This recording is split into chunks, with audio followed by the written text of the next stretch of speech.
दुसऱ्या दिवशी 10 वाजता जॉबला गेलो, 10:30ला रिझाईन टाकलं आणि घरी आलो.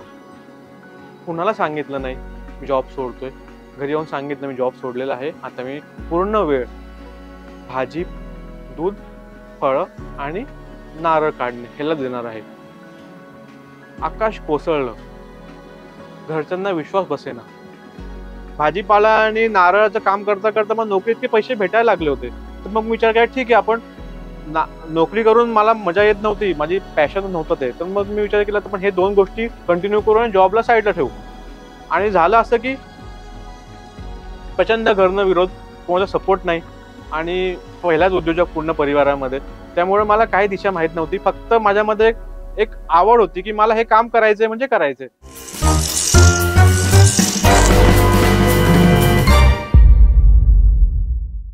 नमस्ते, मी भास्कर पुष्कराज जगताप. जन्म कोथरूड, पुणे. माझं मूळ गाव सासवड, तालुका पुरंदर, जिल्हा पुणे आहे. माझं जन्म जरी पुण्यात झाला असला तरी माझं नर्सरी पासून ते थेट इंजिनिअरिंग पर्यंतचं शिक्षण हे गुजरात इथे झालेलं आहे. त्यामुळं मी रक्ताने मराठी आहे, त्यापेक्षा जास्त माझं मन आणि माझे विचार हे गुजराती आहेत असं तुम्ही म्हणू शकता. तर मी माझं तुम्हाला शेअर करू इच्छितो की मी जे आज काम करत आहे, आज माझी ओळख कोकोनट मॅन ऑफ इंडिया किंवा नारळ मित्र अशी आहे. तर माझं हे जे व्यवसाय आहे हे माझं education bachelor of electrical engineering त्यापेक्षा खूप वेगळं आहे.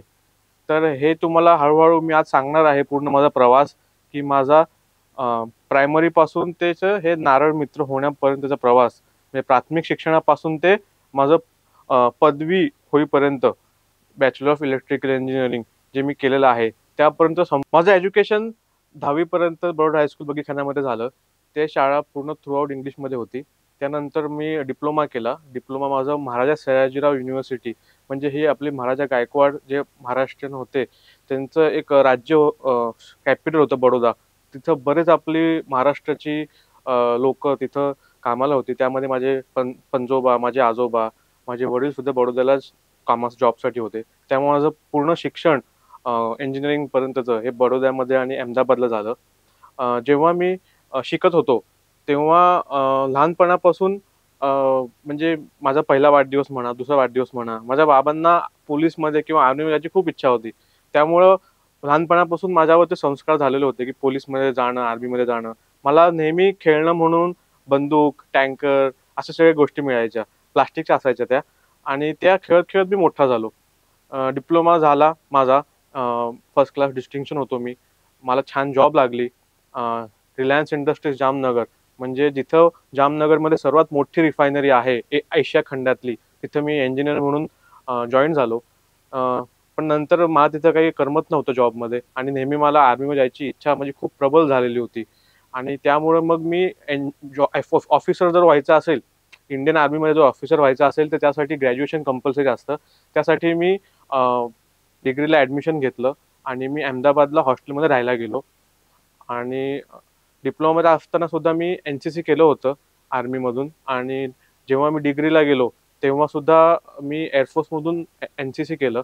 NCC मध्ये माझं C सर्टिफिकेट आहे. पूर्ण भारतामध्ये मी एकमात्र NCC कॅडेट आहे ज्याच्याकडे 2 C सर्टिफिकेट आहे, एक आर्मी आणि एक NCC. तर ह्याच्यामधनं माझ्याकडे दोघांमध्ये A ग्रेड होती आणि मला हमखास गॅरंटी होती की इतकं झाल्यानंतर मला 100% आर्मीमध्ये ऑफिसर म्हणून निवड होईल. त्यासाठी मी विविध प्रकारचे कोर्सेस केले, क्लासेस केले, ज्यामध्ये मी UPSC कंडक्ट करते CDS एक्झाम ती मी क्लिअर केली. मी एअरफोर्स FCAT म्हणतो आपण ती क्लिअर केली. नंतर मी NCC special entry, university entry scheme आणि TGC टेक्निकल ग्रॅज्युएट कोर्स, या 5 एंट्री थ्रू मी SSB इंटरव्ह्यूला गेलो. 1 वेळा भोपाळला गेलो, 2 वेळा बँगलोरला गेलो, 1 वेळा गांधीनगरला गेलो आणि 1 वेळा अलाहाबादला गेलो. 5 ठिकाणी माझा इंटरव्ह्यू क्लिअर झाला. माझं मेरिट लिस्टमध्ये मेडिकल क्लिअर झाला. मेरिट लिस्टमध्ये माझं नाव नाही आलं. तर मला नेहमी वाटायचं की मी का सिलेक्ट होत नाही, काय कारण आहे. आणि मी खूप खचलो होतो, कारण की मी पूर्ण माझं डिग्री मी एकच फोकस केला होता की मला इंडियन आर्मी, एअरफोर्स किंवा नेव्हीमध्ये ऑफिसर म्हणून सिलेक्ट व्हायचं आहे. म्हणजे पूर्ण फोकस एका गोष्टीवर होता, ज्यासाठी मी माझं पूर्ण इंजिनिअरिंग आणि डिप्लोमा 6 वर्ष NCC असल्यामुळं मला कधीच ही दाढी ठेवता आली नाही किंवा कधीच केस ठेवता आले नाही. नेहमी माझी मिलिटरी कट असायची. तर यामुळं मी खूप खचलो होतो मनाने. आणि एक दिवस मला अशीच बातमी मिळाली, की मी एकदा गांधीनगरला इंटरव्ह्यूला गेलो होतो एअरफोर्ससाठी. त्यामध्ये एक टेस्ट असते पायलटची, तिला आपण PIBT म्हणतो. जे कोणी तयारी करत असतील एअरफोर्ससाठी किंवा त्यांना माहिती आहे PIBT काय असतं, तर ही फक्त लाईफमध्ये एकदाच ही टेस्ट घेतली जाते. जर तुम्ही ती फेल झाला तर तुम्हाला परत कधीच पायलट होता येत नाही. तर आमच्या बॅचमध्ये त्यावेळेस 2014ची गोष्ट आहे. साधारण 350 कॅन्डिडेट्स आलेले होते त्या ऑल इंडिया FCAT क्लिअर करून. आणि 5 दिवसाचा इंटरव्ह्यू असतो, त्याला आपण SSB म्हणतो, सर्व्हिस सिलेक्शन बोर्ड. तर यामध्ये हा इंटरव्ह्यूचं म्हणजे इंटरव्ह्यूला जाण्यापासून परत येईपर्यंत सर्व खर्च हे गव्हर्नमेंट ऑफ इंडिया करते. हे थर्ड AC मध्ये त्याचा प्रवास होतो. म्हणजे मी दुसऱ्यांदाच बसलो असेल थर्ड AC मध्ये, नाहीतर मी मध्यमवर्गीय मधला आहे. माझा परिवार मध्यमवर्गीय मध्ये आहे. माझे वडील बँकेमध्ये जॉबला होते. माझे आजोबा सुद्धा सेंट्रल गव्हर्नमेंट जॉबला होते. माझे पणजोबा राजांकडे पॅलेसमध्ये कामाला होते. त्यामुळे आम्ही सगळे लांब लांबपर्यंत आमचा व्यवसायाशी काही संबंध नव्हता. आम्ही सगळे जॉब मधलेच होतो आणि जॉब करायचा हेच आमचा मेन हेतू होता आणि चांगली गव्हर्नमेंट जॉब मिळवणे हे आमचं नेहमी उद्दिष्ट असायचं. तर एकदा अशी मला बातमी मिळाली, की जे आम्ही इंटरव्ह्यूला गेलो होतो गांधीनगरला, त्याच्यामध्ये एकूण 9 विद्यार्थी पास झाले होते PIBT मधून. SSB मधनं, सिलेक्शन बोर्ड मधनं 20-25 जण रिकमेंड झाले होते आणि त्यातून 9 जण PIBT क्लिअर झाले होते. तर त्या PIBT 9 जण जे पायलटसाठी क्लिअर झाले होते टेस्ट, त्यामधनं 8 जणांना ॲज अन पायलट सिलेक्ट केलं गेलं आणि त्यांना ऑफर जॉइनिंग लेटर पण देण्यात आलं आणि ते मेरिट लिस्टमध्ये नाव होतं आणि माझं नाव मेरिट लिस्टमध्ये नव्हतं. आणि मला समजलं की त्यामध्ये मेरिट लिस्टमध्ये जो पहिला आला होता ऑल इंडिया, तर तो विद्यार्थीनी ती जॉब रिजेक्ट केली. तर त्याने काय कारण सांगितलं असावं? त्याने चक्क सांगितलं की मला माझं पूर्ण आयुष्य गव्हर्नमेंटचा ड्रायव्हर नाही व्हायचं आणि त्यांनी ती जॉब रिजेक्ट केली. तेव्हा मला मनाला खूप लागून आलं, मला खूप भरून आलं. मी विचार केला की मला इतकी इच्छा आहे, तळमळ आहे. मी गेली 6 वर्ष ह्याच्यामध्ये जाण्यासाठी खूप कष्ट केले आहेत आणि मी खूप प्रयत्न करत आहोत आणि मला खूप मनापासून इच्छा आहे. तर मला का नाही सिलेक्ट करण्यात आलं आणि ह्याला सिलेक्ट केलंय ज्या व्यक्तीला, तो जॉईन करत नाहीये. तर त्या त्या त्या क्षणाला मी त्या क्षणापासून माझी तयारी बंद केली परीक्षेची. सगळी पुस्तकं बॅगमध्ये भरली. माझे इतर मित्र जे काही तयारी करत होते त्यांना मी पुस्तकं दिली आणि मी सांगितलं, आता मी हे काहीही गव्हर्नमेंटमध्ये जाणार नाही. मला फक्त जायचं होतं आर्मी एअरफोर्समध्ये, ते काही झालं नाहीये. आता मी जॉब करीन. आणि जॉब करता करता मला माझे जुने दिवस आठवले, की जेव्हा मी हॉस्टेलला होतो, त्या हॉस्टेलमध्ये मी राहायला होतो अहमदाबादला LD कॉलेजच्या पाशी डायमंड ज्युबिली बॉयज हॉस्टेल. हे महाराजा सयाजीराव गायकवाड बडोद्याचे त्यांचंच एक ट्रस्टचं हॉस्टेल आहे. तिथं मी 3 वर्ष राहिलो. तर त्या 3 वर्षामध्ये मला इतका एक्सपोजर मिळाला, जे मला आधी कधीच माझ्या आयुष्यामध्ये 20 वर्षाचं होईपर्यंत कधी मिळालं नाही. कारण की मी नेहमी घरी राहिलो होतो. शाळा पण घरून होती, डिप्लोमा पण घरून होता. आणि जेव्हा मी डिग्रीला गेलो तेव्हा मला खूप वेगळं जग समजलं. जग असं समजलं, की आपण जे काही विचार करतो त्यापेक्षा जगामध्ये बरंच काही वेगळं आहे. काही चांगलं आहे, काही वाईट आहे. नेहमी प्रत्येक गोष्ट आपल्या जगामध्ये आपण जसा विचार करतो तशी नसते. तर त्याच्यामध्ये मला असं समजलं, की सौराष्ट्र जो भाग आहे गुजरातचा, तिथं शेतकरी खूप समृद्ध आहेत आणि तिथले काही शेतकऱ्यांची पोरं माझ्यासोबत माझे मित्र होते हॉस्टेलला. तर सुट्टीत आम्ही त्यांच्या घरी गेलो होतो. त्यांची मी तिथली समृद्धी बघितली. ते कशा प्रकारे शेती करतात. तर मी त्यांच्या मित्रांच्या आजोबांना भेटलो. त्या आजोबांनी सांगितलं, की त्यांनी एक त्यांची सुरुवात जी आहे शेतमजूर म्हणून सुरुवात केली होती. त्यांच्याकडे म्हणजे 1 इंच सुद्धा जागा नव्हती गावामध्ये आणि शेतमजुरी करता करता आज जवळपास त्यांच्याकडं 150 विघा जमीन त्यांनी खरेदी केलेली आहे. तेव्हा मला खूप आश्चर्य वाटलं आणि त्यांची मी ग्रोथ बघितली, प्रोग्रेस बघितली, त्यांची घरं बघितली. मग शेतकऱ्यांची घर तिथं आपल्या राजकारण्यांना सुद्धा मागं पाडतील असे त्यांचे घर होते, बंगले होते. तर मला ते खूप आश्चर्य वाटलं आणि जेव्हा मी ती परिस्थिती आमच्या गावाकडं म्हणजे सासवड, पुरंदरला मी जेव्हा कंपेअर करायचो, तेव्हा मला वाटायचं, की अरे आमच्याकडे सुद्धा गावाकडे इतकी शेती आहे. आम्ही सुद्धा असं करू शकतो. मग का होत नाहीये? काय कारण आहे? काय आपण केलं पाहिजे? काय बदल केला पाहिजे? तर मी तो अभ्यास सुरू केला. जेव्हा हे घडलं आणि मी हे बंद केलं गव्हर्नमेंट जॉब जाण्यासाठीचा आर्मी एअरफोर्समध्ये, नंतर मी याचा अभ्यास सुरू केला. मी संपूर्ण भारतमध्ये पूर्ण 1 वर्षभर फिरलो. वेगवेगळ्या कृषी विद्यापीठांमध्ये जाऊन अभ्यास केला, वेगवेगळे कोर्सेस केले, मधुमक्षिकाचे कोर्सेस केले, नारळावर पूर्ण अभ्यास केला. आणि नंतर मला असं वाटलं की आपण मग काहीतरी शेती केली पाहिजे, आपण काहीतरी असा प्रयोग केला पाहिजे. तर मग मी जेव्हा पुण्यामध्ये जॉबसाठी आलो, हे एअरफोर्स आर्मीचं माझं रिलेशन झाल्यानंतर, तेव्हा मी गावाला येऊन विचार केला की ते पण शेती करूया. आपण काहीतरी शेतामध्ये पिकवूया आणि मग त्याला विकूया. मग तेव्हा मी हा याच्यावर अभ्यास सुरू केला महाराष्ट्रामध्ये. तेव्हा मला असं जाणवलं की इथं खूप शेतमालाला जो भाव मिळतो आणि जो आपला माल आपण खरेदी करतो शहरामध्ये राहून, त्यामध्ये खूप तफावत आहे. तर सुरुवातीला मी काय करायचो, आमच्या गावाला शेतीमधनं टोमॅटो व्हायचे आमच्याकडं चिक्कू व्हायचे, आमच्याकडं अंजीर व्हायचे. तर त्यावेळेस असं घडलं की मी आलेलो होतो गावाकडं आणि मी इथं एका ठिकाणी पुण्यामध्ये प्रायव्हेट कंपनीमध्ये जॉब सुरू केली होती आणि मी जस्ट कोथरूडला जेव्हा यायचो तेव्हा मी बघायचो की कोथरूडला टोमॅटोचा भाव ₹40 किलो आहे, ₹30 किलो आहे. कधी-कधी भाव कमी झाला असेल शेतमालाचा गावाकडं, तरी पुण्यामध्ये ते ₹20 किलोच्या खाली कधीच जायचं नाही टोमॅटो. तेव्हा मी गावामध्ये अभ्यास करताना असं जाणवलं, की गावामध्ये टोमॅटोचा रेट ₹2 क्रेट आहे. म्हणजे 20 किलो टोमॅटो ₹2 ला. तर मग मला असं विचार आला, की अरे हे कुठेतरी खूप तफावत आहे. ह्याच्यामध्ये आपण काय करू शकतो का? तर मी विचार केला आपण एक काम करूया. आपण हे टोमॅटो गावातनं आणून शहरामध्ये विकूया, कोथरूड परिसरामध्ये. तर सुरुवात मी अशी केली, की सुरुवातीला गावावरनं रात्री किंवा सकाळी पहाटे 4 वाजता बाईकवर 3 क्रेट टोमॅटो म्हणजे साधारण 60 किलो टोमॅटो मी भरून कोथरूडला आणायचो. कधी टोमॅटो आणायचो, कधी कोथिंबीर किंवा कधी मेथी, पालेभाज्या आणायचो. कधी चिक्कू आणले. तर एक मी तुम्हाला उदाहरण देऊ इच्छितो, की एक दिवस असं झालं, की मी टोमॅटो ₹2 ₹10 क्रेट होते गावाकडं आणि मी शहरामध्ये येऊन ती क्रेट ₹20 किलोने विकली. तर त्या ₹10 क्रेटचे माझे डायरेक्ट ₹400 झाले. तर मला जाणवलं, की त्यामध्ये खूप तफावत आहे. तर तेव्हा मी अभ्यास केला मला समजलं, की ही गोष्ट जर आपल्याला शेती सक्सेसफुल करायची असेल महाराष्ट्रामध्ये किंवा खास करून या पुणे भागामध्ये, तर आपल्याला पिकवण्यापेक्षा ते आधी विकता आलं पाहिजे. तर त्यासाठी आधी मी पोळफाट्याला सकाळी पहाटे 5:30 ला दशभुजा गणपती मंदिर आहे. तिथं सगळे जो परिसर आहे कोथरूड परिसरामधले जे सीनियर सिटिझन ते उच्चभ्रू थोडा वर्ग आहे. तर ते सकाळी ते आरतीला येतात. तर मी विचार केला की आपण ह्यांनाच का नको द्यायला? तर मग मी हळू दूध सुरू केलं. मग पालेभाज्या आणत होतो. मग फळं आणत होतो. चिक्कू, सीताफळ. मग ते खूप छानपैकी मला चाललं होतं. मी सकाळी 4:30-5 ला तो भाजीचा स्टॉल लावायचो आणि साधारण 7:30-8 पर्यंत मला ते सगळी भाजी विकून संपूर्ण संपायची आणि ह्यामधनं छानपैकी पैसे मिळायचे.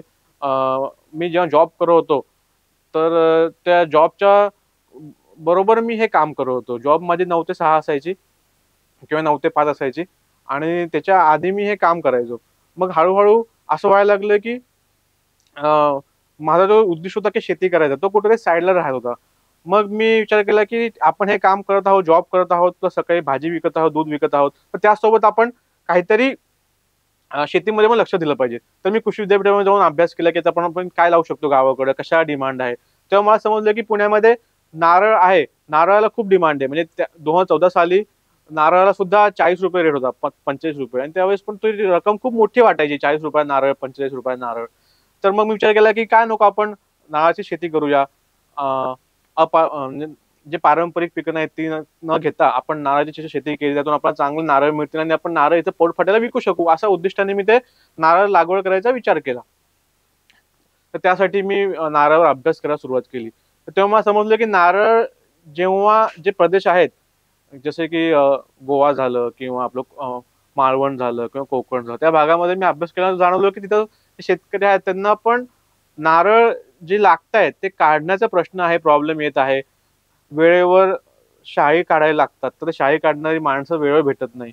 तर मग मी विचार केला, की आपण काय नको आधी नारळ काढायचं काहीतरी आपण यंत्र बनवूया किंवा नारळ काढायचे आपण काहीतरी असं बनवू, की आपल्याला आपलं नारळ काढता आले पाहिजे. जेणेकरून आपल्याला वेळेवर माल काढून तो माल विकता आला पाहिजे आणि आपल्याला त्यातून पैसे झाले पाहिजे. तर त्या हेतूने मी असं एक यंत्र बनवायचा प्रयत्न केला. मी इंजिनिअर होतोच. तर त्याच्यावरून मी अभ्यास करून एक छोटंसं यंत्र बनवलं. ते यंत्र करून मी कोथरूडला पण 5 झाडं आहेत. त्याच्यावर मी प्रयोग सुरू केला खालीवर चढायचा. तर त्या प्रयोगामधनं मला असं वाटलं, की हे आपण करू शकतोय आणि तिथली मी घरापासली झाडं 4-5 झाडं होती मेंटेनन्सला सुरुवात केली. मग झालं असं की आजूबाजूचे लोक मला बोलवायला लागली, "अरे भास्कर, ये तू जरा बघ माझे नारळ." तर त्यांनी मला बघितलं नारळ काढताना. त्यांना वाटलं, "अरे हा इंजिनियर पोरगा आहे, हा इथं नारळ काढतोय." मी हाऊस म्हणून काढत होता माझं. मला पुढे शेती करायची होती, तर मला आलं पाहिजे नारळ काढता, कोणावर अवलंबून राहायला नको म्हणून. तर मग मी शेवचंद नारळ काढायला सुरुवात केली. अशी 2-4 लोकांची काढली. त्यातून एका माणसाने मला ते नारळ काढून दिले. त्यांनी मला बोलवलं. मी काय करायचो, शनी-रवी सुट्टी असायची, तर मी 2 दिवस पूर्ण दिवस नारळ काढायची कामं घ्यायला लागलो होतो आणि सकाळी तर भाजी माझी सुरू होती. आणि मग एकदा एका ठिकाणी नारळ काढले हाऊस म्हणून मी करत होते. तर एकाने मला हातावर पैसे ठेवले ₹100. तो म्हटला, की "भास्कर, कधी काम फुकट करू नको. काहीतरी तू मानधन घेतलं पाहिजे." तर असे ₹100 हातात ठेवले. मला खूप बरं वाटलं. म्हणजे म्हणजे भाजीमधनं मी जास्त पैसे कमवत होतो. दूध, भाजी विकून. त्या काळामध्ये चांगला माझा पगार, इतके मला पैसे त्यातून सुद्धा भेटत होते. मला पगार पण भेटत होता. तर मग मी विचार केला, अरे मला त्या पैशांपेक्षा मला हे पैसे जास्त प्रिय वाटतायत. हे मला जास्त चांगले वाटतायत. मला हे पैसे ₹100 जेव्हा मिळाले, मला खूप समाधान वाटते. खुश होतोय मी. मग हे असं लोकांना मी छानपैकी नारळ काढून दिले. लोकांना ती सर्व्हिस आवडली. कारण की ती खरोखर गरज होती. आता हा जो कोथरूड परिसर भाग आहे किंवा पुण्यातले बरेच जे भाग आहेत, तिथं बरीचशी अशी झाडं आहेत, जी खूप उंच गेलेली आहेत. म्हणजे 50 फूट, 60 फूट, 70 फूट. मग त्या ठिकाणी काय होतं, की ते नारळ इतक्या वरून पडतो आणि तो खाली पडले, की नारळ फुटतो सुद्धा किंवा इतरांची कोणाच्या गाड्या लागलेल्या असतात किंवा बाजूच्यांच्या घरं असतात. त्याच्यावर पत्र्याची शेड असते किंवा बसायची जागा असते. म्हणजे काही वेगवेगळी खूप म्हणजे 15-20 कारणं अशी सापडली मला, की ज्याच्यामध्ये हे नारळाच्या झाडांवरून जे फांद्या नारळ पडतात तयार होऊन, त्याच्यामुळे प्रॉब्लेम होतो. तर मग मी हे काम खूप मला आवडायला लागलं. मग आता काय झालं, मी सकाळी भाजी विकायचो.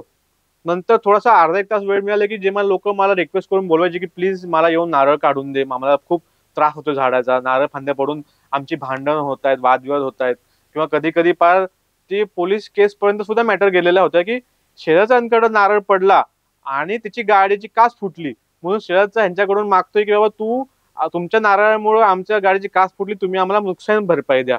तर तो घर मालक म्हणायला लागला, "अरे आमची काय चूक आहे? नारळ वरून पडला तर आम्ही पाडलाय का? तर आम्ही कशी तुम्हाला नुकसान भरपाई द्यायची?" त्याच्यावरून भांडण होऊन ते पोलीस केसपर्यंत ते विषय जायचा. त्यामुळे लोकं मला ते बोलवायला लागली, "बाबा हा प्रॉब्लेम आपण सॉल्व्ह केला पाहिजे." तर मला पण ते खूप आवडायचं ते काम करायला. तर मग सकाळी भाजी विकायची. म्हणजे 4:30-5ला स्टॉल लागला, की 7:30-8 पर्यंत भाजी विकली. माझी जॉब 9:30ला कधी सुरू व्हायची, 10ला असं टायमिंग असायचं. सो फ्लेक्सिबल होतं टायमिंग माझं. तर मी सकाळी एखाद झाड मला जवळपासचं कुठलं असलं, की मी एक झाड करायचो. मग जॉबला जायचो. संध्याकाळी 6ला आलो, की मग कधी कोणी बोलवलं असलं तर फोन करून तो संध्याकाळी एखादं झाड परत करायचो. असा माझा दिवस पूर्ण फुल व्हायचा आणि जवळपास माझं दिवसामध्ये 14 तास, कधी-कधी 15 तास, कधी 16 तास सुद्धा माझं काम व्हायचं कंटिन्युअस. पण मला थकवा कधीच जाणवला नाही. कारण की ते मला खूप आवडत होतं. ते माझं पॅशन होतं. भाजी विकणं मला खूप आवडायचं. मला लोकांशी बोलणं खूप आवडायचं. लोकांसोबत संवाद करणं, त्यांना ताज्या भाज्या देणं, त्यांच्या चेहऱ्यावरची ती जी स्माईल असायची ताजी भाजी बघितल्यावर. कारण की जी पुरंदरहून जी भाजी यायची ती खूप ताजी असायची. त्यामुळे लोकांना ती खूप आवडायची. दूध पण ताजं असायचं. प्लस तेव्हा मी त्यांना सांगायचो, की मी नारळ पण काढतो. तुमच्याकडे काय असेल नारळाचं ते सांगत जा आम्हाला. तर लोकांना ते इतकं आवडायला लागलं, की लोकांनी मला फोन करून माझ्याकडनं वेळ घ्यायला लागले, की "तू कधी येशील सांग मला, तुझ्याकडून नारळ काढून हवेत." मग एक वेळ अशी आली, की मला असं वाटायला लागलं, अरे मला जॉबपेक्षा ह्याच्यामध्ये जास्त मजा येतीये. पैसा इतका नव्हता नारळ काढण्यामध्ये, पण मला जॉबपेक्षा जास्त त्यामध्ये मन करमायला लागलं होतं. भाजी आणि दूध होतं आणि नारळ. मग विचार केला, की मी जॉब मला नाही करायचा आहे. आणि त्या दिवशी एक दिवस माझ्या हातामध्ये पुस्तक आलं. जस्ट चालता-चालता मी हातामध्ये एक पुस्तक मी बाजारातनं खरेदी केलं. त्या पुस्तकाचं नाव होतं रिच डॅड पुअर डॅड. तर ते पुस्तक साधारण संध्याकाळी 9, 9:30 वाजता घरी आल्यानंतर मी ते पुस्तक हातात घेतलं, वाचायला सुरुवात केली. तुम्हाला खोटं वाटेल, मी सकाळी 5 वाजेपर्यंत माझं पोट दुखेपर्यंत मी नुसतं हसत होतो. ते पूर्ण पुस्तक मी एका सिटिंगमध्ये पूर्ण केलं. म्हणजे स्टार्ट टू एंड. दुसऱ्या दिवशी 10 वाजता जॉबला गेलो. 10:30ला रिझाइन टाकलं आणि घरी आलो. कुणाला सांगितलं नाही, मी जॉब सोडतोय. घरी येऊन सांगितलं मी जॉब सोडलेला आहे. आता मी पूर्ण वेळ भाजी, दूध, फळं आणि नारळ काढणे ह्याला देणार आहे. आकाश कोसळलं. घरच्यांना विश्वास बसेना. वडील बँकेमध्ये मॅनेजर होते. माझे आजोबा क्लास 1 ऑफिसर गव्हर्नमेंटमध्ये होते. माझे पणजोबा सुद्धा चांगल्या पदवरून रिटायर झाले पॅलेसमधनं राजांच्या.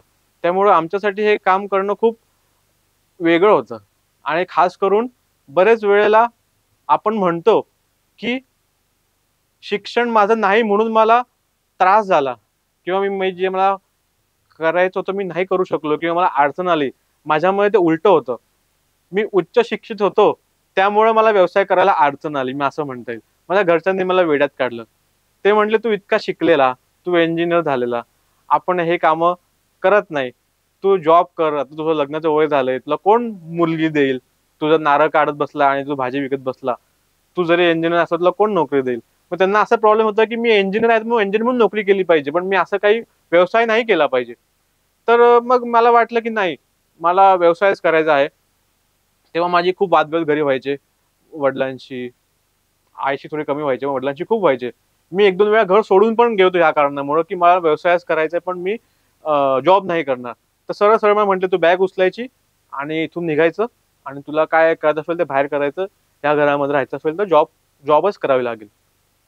तर असं झालं आणि पण मी नेहमी फर्म राहिलो, की नाही, मला बिझनेस आता करायचा तर करायचाच आहे. कारण की मला त्यात खूप आवडायचं आणि हळू-हळू असं स्टेज आली होती माझी, की मी भाजीपाला आणि नारळाचं काम करता-करता मला नोकरीत इतके पैसे भेटायला लागले होते. तर मग मी विचार केला, ठीक आहे, आपण नोकरी करून मला मजा येत नव्हती. माझी पॅशन नव्हतं ते. तर मग मी विचार केला, तर पण हे 2 गोष्टी कंटिन्यू करू आणि जॉबला साइडला ठेवू.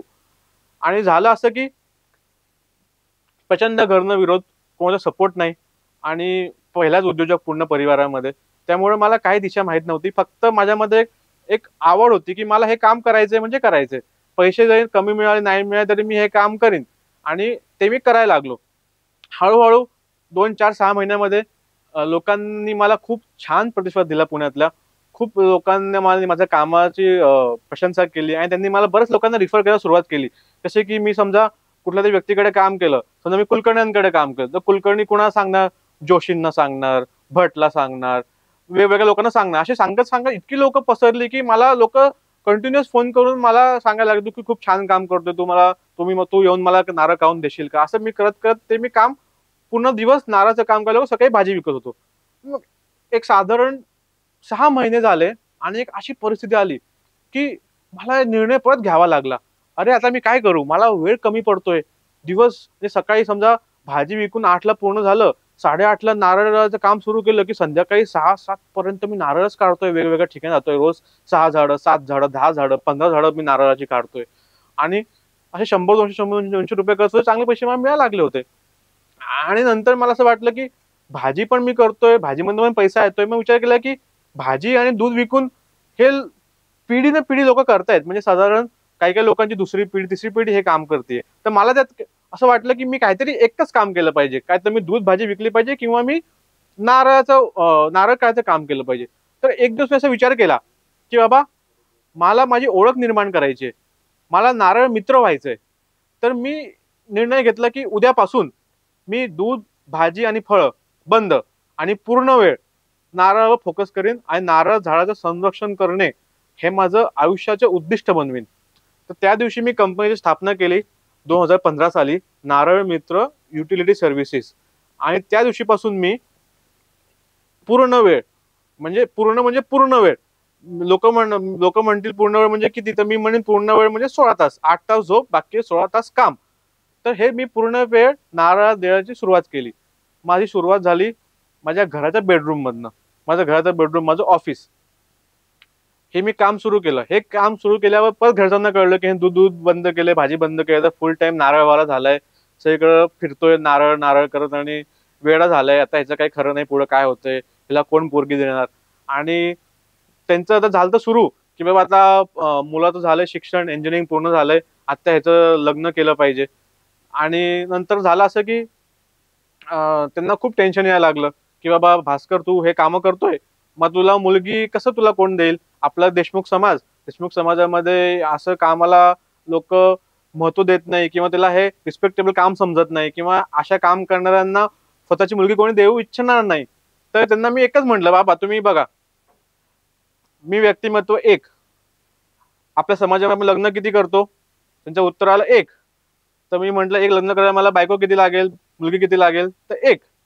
तर म्हटलं, "बाबा, आपल्या समाजामध्ये एकूण मुली किती असतील, जे लग्नाच्या इच्छुक असतील माझ्या वयोगटातल्या?" ते म्हटले, "असतील साधारण एक 7,000-8,000 पोरी असतील." मी म्हटलं, "ठीक आहे."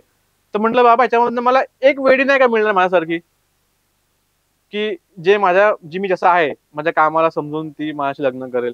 तर ते ते म्हटले नाही असं नाही होऊ शकत, तू बघ तुला खूप पश्चाताप होणार आहे या गोष्टीचा आणि तुझं लग्न अवघड आहे होईल आणि तू नाराज काढत बसशील आयुष्यभर. त्यांना पूर्ण त्याच्या कॉन्फिडन्स आला होता. मग त्यांना नेहमी टेन्शन असायचं की मला लग्न कसं होईल आणि माझं कसं पुढं व्हायचं. मग असं माझं व्यवसाय सुरू झाला होता. माझ्या व्यवसायामध्ये मी एकटाच होता. मी एकटाच सगळे कामं करायचो. म्हणजे ऑफिस म्हणजे माझं बेडरूम उघडणारा मीच, साफ-सफाई करणारा मीच, मीच फोन उचलणारा, मीच कामाला जाणारा, सगळं मीच होतो. म्हणजे मी एकटाच म्हणजे सर्वस्व होतो. आणि नंतर हळू थोडं काम वाढत गेलं.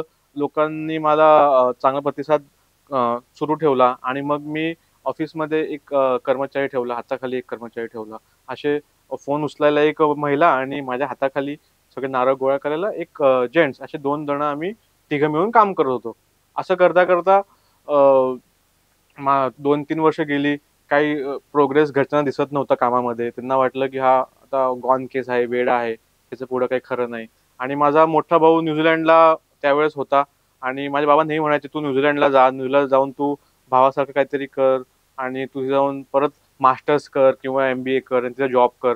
पण मी नेहमी म्हणायचो, "नाही बाबा, मला इथं राहायचंय भारतामध्ये. मला भारतामध्ये नारळाबद्दल खूप अ, आपुलकी आहे. मला याच्यावर काम करायला खूप आवडतं. लोकांचे प्रॉब्लेम नारळाचे सॉल्व्ह करायला आवडतात. जे काही कीड आहे, झाडांना रोग लागतो, त्याबद्दल मला अभ्यास मी केलेला आहे. त्यावर मला खूप चांगला सक्सेस मिळाला आहे. अ, लोकांचे नारळाचं उत्पन्न वाढलंय, कीड कमी झालेली आहे, लोकांचे प्रॉब्लेम सॉल्व्ह झालेले आहेत. तर मग मी म्हटलं मला हेच काम करायचं माझ्यामध्ये करमतंय आणि मी हेच करणार आहे. आणि नंतर असं होत गेलं हळू माझं लग्नाचं बोलणी सुरू झाल्या. घरच्यांनी मुली बघायला सुरुवात केली. आम्ही मुलगी बघायला जायचो. मुलीवाल्यांना अ, माझे आई-वडील आवडायचे, त्यांना मी आवडायचो. आमचं ते सगळं जमायचं आणि नंतर ते आपलं नेहमी म्हणतो, की ते आपलं घर बघायला येतात वाले आणि मुलीचे आई-वडील आले, नातेवाईक आले, मुलगी आली घर बघायला, घर बघितलं. तर त्यांना वाटलं, की अरे हा मुलगा काय बेडरूममध्ये ऑफिस आहे, असं कसं हा काम करतोय, नारळाचं काम करतोय. त्यांना वाटलं, की हे नारळ मित्र योग्य नाही आपल्या मुलीसाठी. असं 4-5 स्थळं पार फायनल होतच आली होती आणि ती मग कॅन्सल व्हायची, की बाबा हा पोरगा नारळ काढतोय, ह्याचं काही पुढं फ्युचर खरं नाहीये आणि हे काही आपल्या मुलीला इथं देणं योग्य नाहीये. आणि नंतर मला असं वाटलं, की काहीतरी चुकत आहे. मी त्यावेळेस चांगलं असं अर्न करायला लागलो होतो, म्हणजे माझ्या इंजिनिअरिंग जॉब इतकं किंवा पण त्याला काही रिस्पेक्ट नव्हता. तर मग एक दिवस मी विचार केला, की काहीतरी आपण बदल केला पाहिजे. आधी माझ्याकडे व्हॅन होती. मग मी नवीन गाडी बुक केली Volkswagen Ameo आणि नवीन गाडी घेतली. जेजुरीला दर्शनाला गेलो. दर्शन घेऊन आलो आणि गावाला गेलो. पुरंदर रस्त्यामध्येच लागतं सासवड. तिथं गेलो आणि तिथं एक वधूवर सूचक केंद्र चालवायचे आमचे एक परिचित व्यक्ती. त्यांच्याकडे तो फॉर्म भरला. तर ते म्हटले, "अहो, आहे आमची एक भाचीज आहे. आम्ही येऊ बघायला." मुलाला त्याच्या आई-वडिलांना सांगतो, पत्रिका वगैरे दाखवतो. त्यांना काय वाटलं, योग्य वाटलं स्थळ तर ते तुमचे संपर्क करतील. आणि आम्ही ते फॉर्म भरला. दुसऱ्या दिवशी 2-4 दिवसांनी त्यांचा फोन आला. त्यांना पत्रिका योग्य वाटली, जुळत होती. त्यांना सगळं व्यवस्थित वाटलं, तर त्यांनी आम्हाला बघायला बोलवलं. आम्ही बघायला गेलो, ते बघायला आले. सगळं व्यवस्थित झालं आणि लग्न ठरलं आमचं. लग्न ठरलं आणि काय झालं, आधी वाटत होतं, की बाबा ह्याला काही लग्न ठरणार नाही. तर लग्न ठरलं. बरीच लोकं मंडळी म्हणायची. मधल्या काळात काय झालं होतं, की आई-वडिलांना वाटायचं, की 4-5 पोरींचं बघणं झालं, पार फायनल होत आलं होतं आणि एकदमच कॅन्सल झालं. काय झालं? त्यांनी ज्योतिषाने पत्रिका दाखवली. ज्योतिष म्हटले, की ह्याच्या लग्नाला योग नाहीये. अजून 3 वर्ष लग्न होणार नाही. मुलगी जर अ, अ, लग्न झालं तर मुलगी कमी शिकलेली असेल किंवा असं काही वेगळं काही सांगत होते. तर मला सांगू तुम्हाला इच्छितो, की जसं मी म्हटलं होतं, की मला एक वेडी मिळेल, तशी मला एक वेडी मिळाली. तिचं शिक्षण माझ्यापेक्षा जास्त आहे. ती स्वतः बी-ई आहे.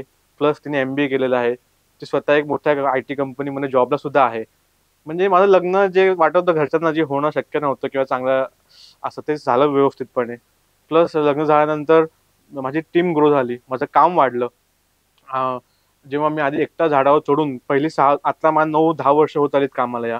तर त्याच्यामध्ये मी पहिली 6 वर्ष एकटंच सगळं काम केलं होतं. म्हणजे एकटाच झाडावर चढणं रोज सकाळी 8 ते संध्याकाळी 7 पर्यंत 10-12 झाडं करणार.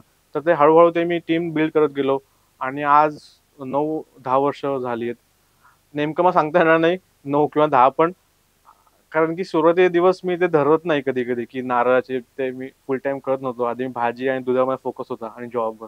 त्यामुळं तुम्ही धरून चला, की 9 वर्षामध्ये शेवटची 3 वर्ष चांगलं काम चालू आहे.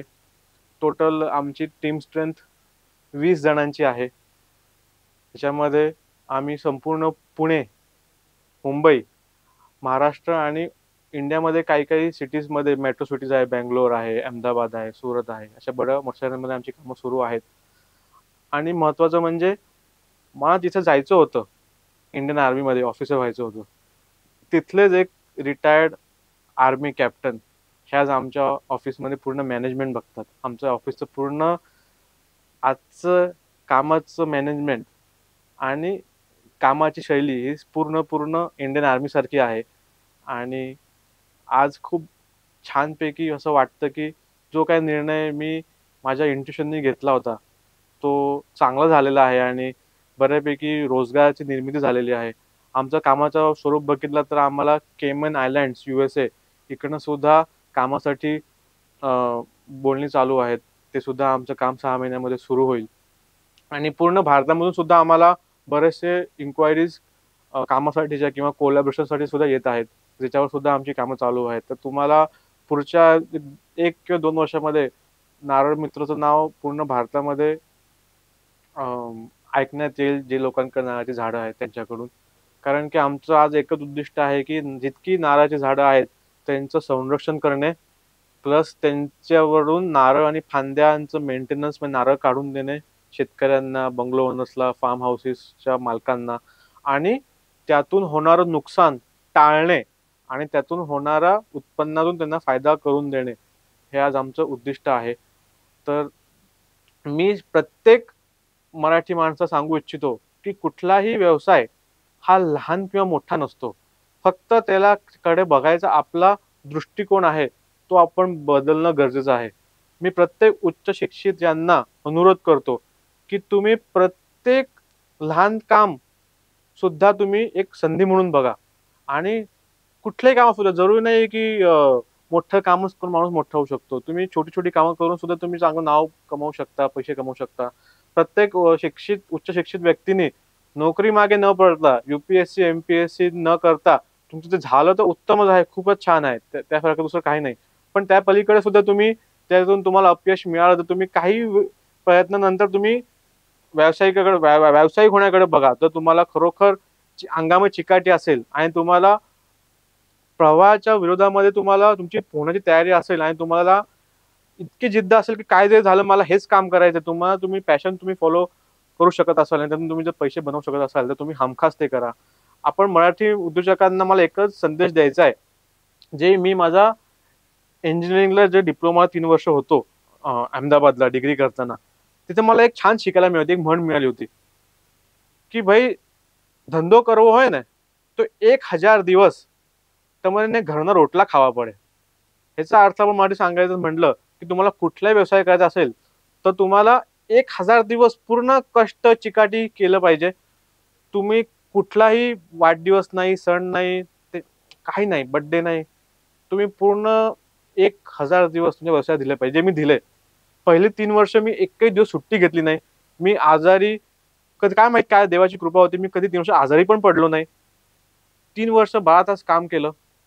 माझ्या वाढदिवसाला मी 14 तास काम करायचो, 15 तास काम करायचो. कारण की माझा वाढदिवस आहे तर मी सेलिब्रेट करण्याची पद्धत माझी होती की जास्त काम करून आपण सेलिब्रेट केलं पाहिजे. तर जेव्हा आपण असे विचार आणू आणि चिकाटीने काम करू आणि पहिलं तुम्ही तुमचं फाउंडेशन स्ट्रॉंग केलं, तुम्हाला तो व्यवसायातले मूळ माहिती असले की हे काम कसं होतं आणि तुम्हाला बारकावा माहिती असेल तर तुम्ही हमखास मोठे व्हाल. आणि जेव्हा तुम्ही मोठे होण्याच्या तुम्ही याच्यामध्ये असाल प्रोसेसमध्ये, त्यावेळेस तुम्हाला खालची बेसिक गोष्ट बिझनेस कसा चालतो आणि कसा होतो त्याबद्दलचं तुम्हाला सर्व ज्ञान असेल, जे तुम्हाला खूप फायदा होईल आणि तुम्ही तुमची जी पुढची ग्रोथ आहे ही खूप फास्ट होईल. आणि या व्यतिरिक्त मला आणि ह्याच्यामध्ये आता 9 वर्ष पूर्ण झालेली आहेत आणि आता अशी वेळ आलेली आहे की माझ्या आई-बाबांना माझ्या कामाचा गर्व वाटतो. ते आता सगळ्यांना सांगतात की माझा मुलगा नारळ मित्र आहे, तो कोकोनट मॅन ऑफ इंडिया आहे. कारण की माझ्या कामाची दक्षता आणि उल्लेख हे times of India, Indian express, Lokmat, सकाळ, पुढारी आणि ABP माझा आणि सकाळ न्यूज यांनी आमचं कामाचं पूर्ण कव्हरेज दिलेलं आहे, आम्हाला सपोर्ट केलेला आहे प्रत्येक स्टेजला. आणि हे जेव्हा ते पेपरमध्ये बघतात, आमचं कामाचा उल्लेख झालेला टीव्हीवर बघतात किंवा आमच्या जेव्हा मुलाखती होतात आणि त्या ते बघतात युट्यूबवर वगैरे, त्यांना ते बघून खूप त्यांना प्रसन्न वाटतं, आनंद वाटतो. त्यांना असं वाटतं की आता प्रत्येक जणांनी किमान परिवारातल्या एका जणाने तरी किंवा 2 पोरं असतील किंवा एक मुलगा एक मुलगी असेल, तर एकाने तरी किमान व्यावसायिक व्हावं असं त्यांना आता वाटू लागलंय. आणि माझा भाऊ आणि मी आम्ही खूप एकत्र आहोत आणि खूप आमच्यामध्ये प्रेम आहे. आणि आई-वडिलांना सुद्धा आता समाधान आहे, की दोन्ही त्यांची पोरं वेल सेटल्ड आहे आणि प्रत्येक जण दोन्ही मुलं त्यांच्या स्वतःच्या कामामध्ये छानपैकी प्रगती केलेली आहे. आणि त्यांना जी पूर्वी तक्रार होती माझ्याबद्दलची, की माझं आयुष्यात पुढे काही होणार नाही आणि मी वाया जाणार आहे, तसं त्यांना आता बिलकुल वाटत नाही आणि ते आता मला फुल सपोर्ट करतात. आम्ही एकत्रच राहतो आणि आम्ही एकत्रच आमचं खूप छान बॉन्डिंग सुद्धा झालेलं आहे.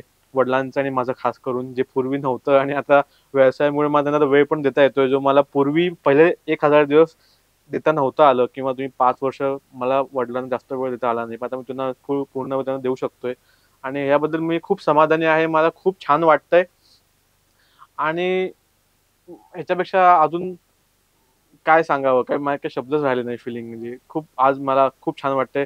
महाराष्ट्र आयडॉलनी मला ही संधी दिली आहे आज मंचावर बोलण्याने. ह्यांनी सुद्धा मला एक नवीन ओळख निर्माण होणार आहे आणि माझे आई-वडील आणि माझं कुटुंब आणि माझी टीम हे जेव्हा सगळं बघेल पूर्ण, त्यांना पण नक्कीच हे बघून खूप छान वाटणार आहे. आणि लोकांना माझा अनुरोध आहे, की तुम्ही उद्योजकता ह्याला एक तुम्ही प्रोफेशन म्हणून बघा आणि त्याला तुम्ही एक चांगला सकारात्मक दृष्टिकोनातून बघा आणि तुम्ही सुद्धा एक व्यावसायिक व्हा, मोठे व्यावसायिक व्हा आणि यशस्वी व्हा. मला सर्व तरुण मुलांना एक छान संदेश देऊ इच्छितो, की तुम्हाला जे आवडतं ते तुम्ही काम करा. आता मी तुम्हाला सांगेन, मला हे जे काम करायला आवडतं, मी हे काम केलं आणि त्यातून आज जो रोजगार निर्मिती झाली आहे, त्यातून जी माझ्याकडं टीम आहे, त्यातून जे पोरं झाडावर चढून मी जे काम करते ते काम करतात. नारळ काढणे, फांद्या कट करणे, नारळाचं झाड मुरून नारळ फांद्या पडू नये म्हणून आम्ही सेफ्टी नेट बसवतो, नेट लावणे. तर ही जी पोरं आहेत, ह्यांची वय जितकं आहे, त्यांच्या वयापेक्षा त्यांना पगार जास्त आहे. समजा कोणाचा पगार वय 18 असेल, तर त्याचा पगार 18 पेक्षा जास्त आहे.